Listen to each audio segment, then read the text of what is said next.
జీవితం అనేది ఒక నిరంతర ప్రవాహం. ఈ ప్రవాహంలో మనం ప్రతిరోజు ఏదో ఒక కొత్త అడుగు వేస్తూనే ఉంటాం.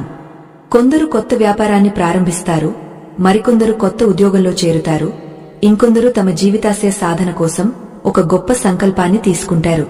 అయితే అందరూ అనుకున్నది సాధిస్తున్నారా? వేసిన ప్రతి అడుగు విజయం వైపు సాగుతుందా అంటే సమాధానం చెప్పడం కష్టం. చాలామంది పనిని ఉత్సాహంగా మొదలు పెడతారు, కాని మధ్యలో వచ్చే ఆటంకాలకు కుంగపోయి వెనకడుగు వేస్తారు. మరి ఈ విషణాలకు అతీతంగా అనుకున్న కార్యంలో విజయం సాధించడం ఎలా? దానికి మార్గమేమిటి? సనాతన ధర్మంలో ఏదైనా శుభకార్యం జరిగినా, కొత్త ప్రయత్నం మొదలైనా మనం మొదట స్మరించేది ఆ వక్రతుండ మహాకాయుడిని. విష్ణేశ్వరుడి అనుగ్రహముంటే ఆకాశమంత అడ్డంకి కూడా గడ్డిపరకలా మారిపోతుంది.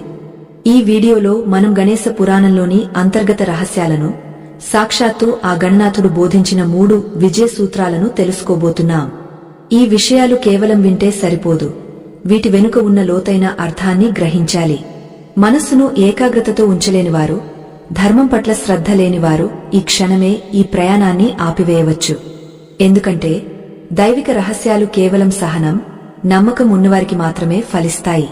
పూర్వకాలంలో ఒకానొక సందర్భంలో దేవతలు సైతం తాము తలపెట్టిన పనుల్లో ఆటంకాలు ఎదుర్కొన్నారు. ఆ సమయంలో బ్రహ్మదేవుడు ఒక పరమ సత్యాన్ని వెల్లడించాడు. సృష్టిలోని ఏ ప్రాణి అయినా, అది దైవమైనా లేదా మానవుడైనా, ప్రకృతి సిద్ధమైన కొన్ని నియమాలను పాటించాల్సి ఉంటుంది. ఆ నియమాలనే మనం ఇప్పుడు విజయ సూత్రాలుగా చెప్పుకుంటున్నాము. మొదటి సూత్రం సంకల్పం. మనం చేసే పని పట్ల మనకు ఎంతటి దృఢ నిశ్చయముందో, ఆ పనిని ప్రారంభించే తిథి మరియు సమయం కూడా అంతే ముఖ్యం. కాలం అనేది దైవ స్వరూపం. ఆ కాలాన్ని గౌరవించి సరైన ముహూర్తంలో పనిని ప్రారంభించినప్పుడు ప్రకృతి శక్తులన్నీ మనకు తోడవుతాయి.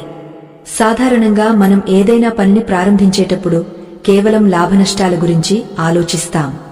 కాని ఆ పని వెనుక ఉన్న ధర్మమేమిటి?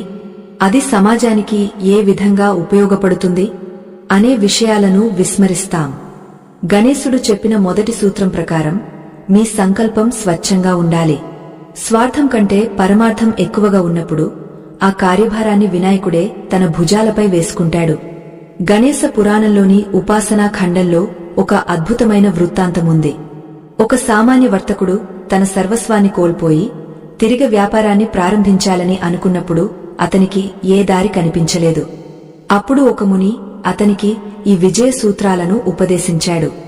ఆ వర్తకుడు తన పనిని ప్రారంభించడానికి ముందు